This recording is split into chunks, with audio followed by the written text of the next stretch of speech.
Alright, we just got this in from Amazon. It took about 2 days from the time I ordered it until it got here. So, comes with some instructions. Looks like it's all packaged up real nice. They have some anti-flicker harnesses. There are 2 of those, and then we also have some harness adapters. Here are the actual headlights. They're nice and snug in here. They look like nothing's happened to them while they got shipped. Come with a little protective screen on here. Take that off, and they look great. So we'll go ahead and show how you put these on and show them on my Jeep TJ.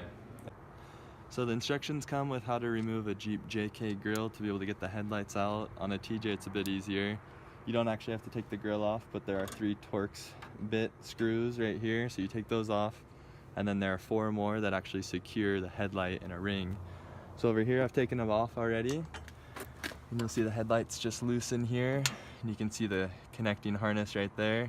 So I'll go ahead and take these out and put the new ones in. So once you've unplugged the old headlight, just a 3-prong harness, you can go ahead and take your new light. It's super simple. On a TJ you don't even have to use the harness adapter. You'll see there's 3 prongs, you just line them up, click them in, and that will be all that we need to do for the headlight function. You'll see there's some extension wires here. So these are for the halo, and it explains it in the instructions, but the yellow wire is for the turn signal.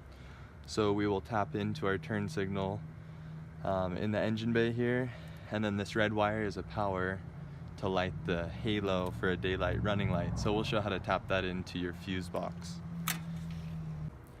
So once you're ready to actually install the headlight, you'll go ahead and take the ring from your stock headlight, and you'll remove it from your stock headlight, and you'll stick it here on the new one.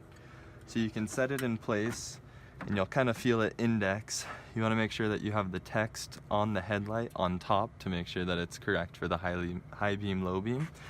And then if you look in here, you can rotate this ring, and you want to be able to line these up, and you'll take the 4 black screws that you used to take it off, and you'll go ahead and reinstall those with the new headlight. So once you have the 4 screws in to secure the headlight, you can see the headlight screwed in, and then you just go ahead and reinstall the bezel here. So here you'll use the other 3 screws and just attach them how you uninstalled it. So what you want to do after you've installed the lights is you'll find these pigtails. These are used to wire up the halo.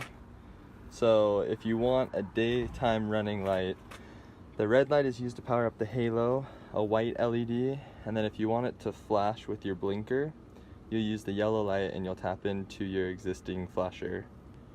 So what you want to do is you'll put the pigtail in place where it's going to connect, and then you'll make sure to run your wire into a convenient place. So I don't want these wires seen, so what I'm going to do is I'm going to run it up here, and I run it through the grill. And so you see right now it's just loose in there, but I'm going to zip tie it, and it will be tight, and then it will just come out this other side near the other headlight. So with the key on and the daytime running lights, you see the halos light up. And then as far as wires go, if you wire it correctly, you shouldn't be able to see that anything is different underneath the hood. So it's basically how it works. And then if you would like, you can wire them into your blinkers as well. So it'll flash at the exact same time as your side markers do. So that will just be an amber LED.